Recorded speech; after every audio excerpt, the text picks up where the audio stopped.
came home and found a woman in my bed claiming to be my boyfriend's old college friend who needed a place to stay. I'm 28F and I'm writing this from my sister's apartment because I can't process what happened yesterday and I need to document this before I lose my mind.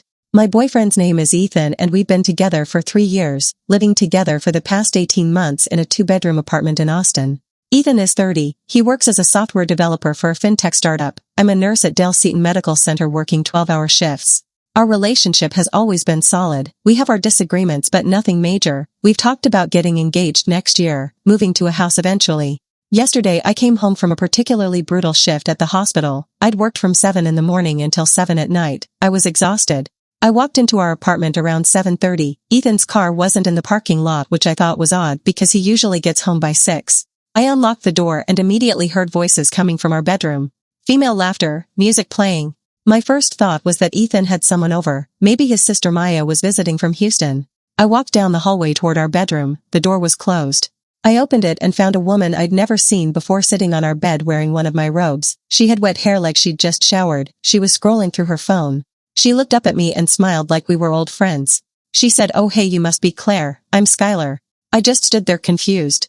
I said, "Who are you and why are you in my apartment?" She laughed and said, "Ethan didn't tell you I was coming. Typical. He's so scattered." She said she was Ethan's friend from college, that she'd just moved to Austin from Portland and needed a place to crash for a few weeks while she found an apartment. She said Ethan told her she could stay in our guest room. We don't have a guest room. We have a second bedroom that we use as an office with a desk and bookshelves, no bed. I said, "Ethan never mentioned you. When did he say you could stay here?"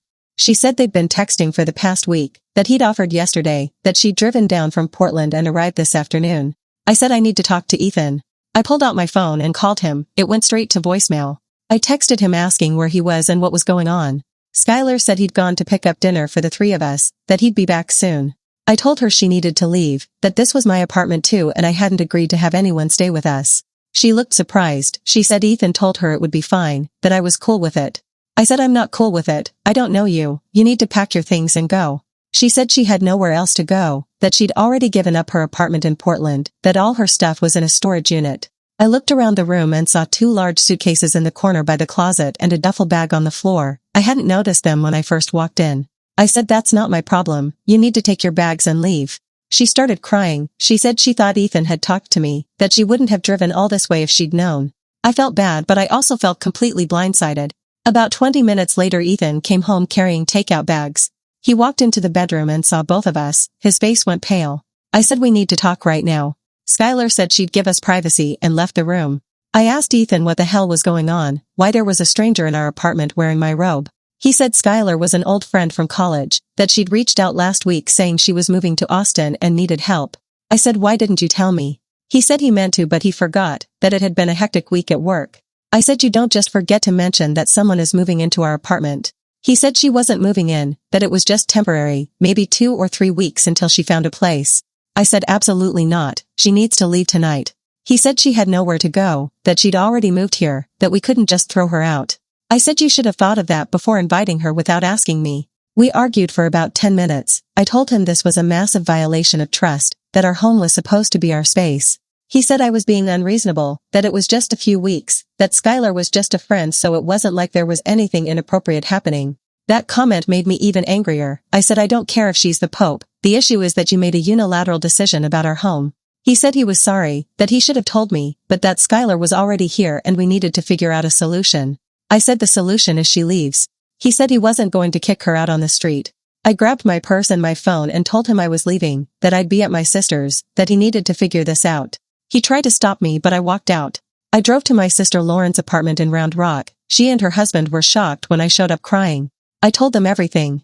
Lauren said Ethan was completely out of line, that you don't invite someone to live with you without discussing it with your partner. Her husband Daniel said it was a red flag, that either Ethan was incredibly inconsiderate or there was more to the story. I stayed up most of the night thinking about it. This morning Ethan has been calling and texting nonstop. He says Skylar is still at the apartment, that she's sleeping on the couch, that we need to talk. He says he's sorry, that he realizes he messed up, that he wants to fix this. I told him I'm not coming home until Skylar is gone. He said she needs at least a few days to find a hotel or another place. I said that's not my problem. I also started thinking about the details that don't add up. Skylar said she and Ethan had been texting for a week, but Ethan said she reached out last week and he forgot to mention it. If they'd been actively planning this for a week, how did he forget? Also, she was wearing my robe, she'd showered in our bathroom, she seemed very comfortable in our space. And the way Ethan defended her, like her being there was more important than my feelings. I don't know if I'm overreacting or if my instincts are telling me something is wrong. Lauren thinks I should go through Ethan's phone when I get the chance. Daniel thinks I should just break up with him. I don't know what to do. Update, 5 days later. I'm updating because the situation has completely exploded and I need to document what I discovered. After my original post, I stayed at Lauren's for 2 more days. Ethan kept calling and texting. He said Skylar had moved to a hotel, that I could come home. I told him I needed time to think. On the 3rd day, I went back to the apartment when I knew Ethan would be at work. I wanted to get some of my things and honestly I wanted to look around. When I got there, the apartment was clean, no sign of Skylar's suitcases or belongings. The guest bathroom had been scrubbed. Our bedroom looked normal. But I had this nagging feeling. I went into Ethan's office. I know it's a violation of privacy, but I didn't care at this point. I opened his laptop. He'd left it on sleep mode and it wasn't password protected when you opened it. His text messages were synced to his computer. I found his conversation with Skylar. The texts went back 4 months, not 1 week like he'd said. They weren't just friendly texts. The messages from 4 months ago were Skylar asking if he ever thought about their time together in college, Ethan responding that he did. Then the conversations got more intimate. They were talking about how much they missed each other, inside jokes, memories. About 2 months ago, Skylar mentioned she was thinking about moving to Austin. Ethan encouraged her, said it would be great to reconnect.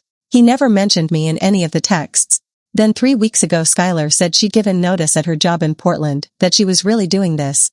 Ethan responded that he was excited, that they'd have so much fun. She asked if his girlfriend would be okay with them hanging out. He said I'd be fine with it, that I was easygoing. She asked if she could stay with us for a bit when she first moved. He said yes without hesitation. 2 weeks ago she asked if he'd told me yet. He said not yet, that he'd tell me soon. She said she was nervous about meeting me. He said don't worry, it'll be fine. Then the day before I found her in our apartment, Skylar texted that she was on the road, that she'd arrive around 3. Ethan responded with the apartment address and said to use the spare key under the mat. We don't keep a spare key under the mat. He must have put one there specifically for her. I felt sick reading these messages. But then I found messages from that same day, after I'd left to go to Lauren's. Skylar texted asking if I was really that upset. Ethan said I was overreacting, that I'd calm down. She said maybe she should just get a hotel. He said no, that I'd come around, that they deserved to spend time together. That phrase, they deserved to spend time together, made my stomach turn. I kept scrolling and found messages from the next day. Skylar said she felt bad that she'd caused problems. Ethan said it wasn't her fault, that I was being controlling. I screenshot everything and sent it to my phone. Then I looked through his email. I found a hotel confirmation. He'd booked a room at a Hilton downtown for the following weekend, 2 nights, Friday and Saturday. The reservation was under both their names, 1 king bed. I sat there staring at the screen trying to process what this meant. I called Lauren. She came to the apartment immediately. I showed her everything. She said this was clearly an emotional affair at minimum, possibly planning to become physical. She said the hotel reservation was proof he was planning to take things further. I asked her what I should do. She said I should confront him with the evidence, that I deserved the truth. That evening when Ethan got home from work, I was waiting in the living room with my laptop. He looked surprised to see me. He said he was glad I came home, that he missed me. I said we need to talk. I opened the laptop and showed him the text messages. His face went white. I asked him to explain. He said it wasn't what it looked like, that Skylar was just a friend. I said friends don't have conversations like this. I read some of the messages out loud. He said they'd been close in college, that they'd reconnected as friends. I said why didn't you tell me you had a history with her? He said there wasn't really a history, that they'd hung out in the same friend group. I said that's not what these messages sound like. I showed him the hotel reservation. I said explain this. He went quiet, his hands were shaking. I said did you book a hotel room so you could sleep with her? He said he didn't know, that he'd been confused about his feelings. I asked him point blank if he was having an affair with Skylar. He said nothing physical had happened yet, that they'd only been talking. Yet. I said so you were planning to. He started crying. He said he didn't know what he wanted, that reconnecting with Skylar had brought up old feelings, that he was questioning everything. I asked if he loved her. He said he thought he might. I asked if he loved me. He said yes, but that he was confused. I felt like I'd been punched. I told him I was done, that I wanted him out of the apartment. He said this was his apartment too, that we'd both signed the lease. I said fine then I'm leaving. I started packing my things. He tried to stop me. He said we could work through this, that he'd cancel the hotel, that he'd cut off contact with Skylar. I said it's too late, that he'd already destroyed my trust. He said he'd made a mistake, that he loved me, that he wanted to fix this. I said I don't believe you. I packed 2 suitcases and left. I went back to Lauren's. She and Daniel helped me carry my things upstairs. That night Ethan called 15 times. I didn't answer. He sent long text messages saying he was sorry, that he'd been an idiot, that he chose me. I blocked his number. The next day I called our landlord and explained the situation. I asked if I could be removed from the lease. The landlord said both parties have to agree or I'd have to pay a fee to break the lease early. I said I'd pay the fee. It was 2 months' rent, $3,000. It was worth it to be free. I also started looking for my own apartment. I can't stay with Lauren forever. 2 days after the confrontation I found out through a mutual friend that Ethan had canceled the hotel reservation. But the same friend also said she'd seen Ethan and Skylar having coffee together that weekend at a place near our apartment. So much for cutting off contact. Final update, 7 weeks later. The situation has resolved and I'm updating to close this chapter. After my last update I stayed with Lauren and Daniel for 3 weeks while I apartment hunted. I found a 1-bedroom in South Austin. It's smaller than the place I shared with Ethan but it's mine alone. I moved in 4 weeks ago. The lease break fee was painful but worth it for my peace of mind. I blocked Ethan on everything but he found ways to contact me. He emailed me. He showed up at the hospital twice. The first time he showed up I was leaving my shift. He was waiting by my car. He said he needed to talk to me, that he'd ended things with Skylar, that he wanted me back. I told him to leave me alone. He said he'd made a huge mistake, that he realized I was the one he wanted. I asked why he ended things with Skylar. He said it wasn't working out, that the reality didn't match what he'd built up in his head. I later found out through the same mutual friend that Skylar had actually ended things with him, that she'd started seeing a woman she met through work and had told Ethan she wasn't interested in pursuing anything with him. So Ethan's version of events was a lie. He didn't choose me, he got rejected and came crawling back. The second time he showed up at the hospital I threatened to call security. He finally left. I also found out more about their history. I reached out to Maya, Ethan's sister. She'd always been kind to me. I asked her about Skylar. Maya said Skylar and Ethan had been part of the same friend group in college, that Ethan had had a massive crush on her for over a year. She said Skylar had been dating someone else at the time, that Ethan had never actually dated her but had been obsessed. She said when I asked her about Skylar reconnecting with Ethan she'd told him it was a terrible idea, that he was romanticizing someone who'd never been interested in him. She said she'd assumed Ethan had told me about his old feelings and that I was okay with them being friends. She apologized for not saying something sooner. She said if she'd known I had no idea she would have warned me. So not only had he lied about the nature of their relationship, he'd also been carrying a torch for someone who'd never wanted him. Maya said she felt terrible. I told her it wasn't her fault. I also went to therapy. I found a counselor named Rebecca who specializes in relationship trauma. I've had 5 sessions so far. She's helped me understand that Ethan's behavior was about his unresolved feelings and fantasy version of Skylar, not about anything I did or didn't do. She said inviting someone he had romantic feelings for to live with us without telling me was a massive boundary violation, that the emotional affair was a form of betrayal even if it didn't get physical. Talking through it has helped me stop blaming myself.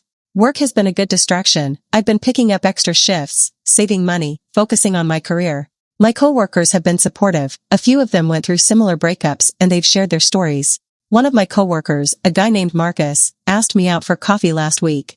I said I wasn't ready to date yet. He said he understood, that the offer stood whenever I was ready. It was nice to know someone was interested but I'm genuinely not ready. I need time to heal and figure out who I am outside of a relationship. I've been spending more time with Lauren and Daniel. We've done dinners and game nights. They've been incredible. I also reconnected with friends I'd neglected while I was with Ethan. My best friend from nursing school, Jasmine, lives in San Antonio. We've been texting regularly and planning a weekend trip.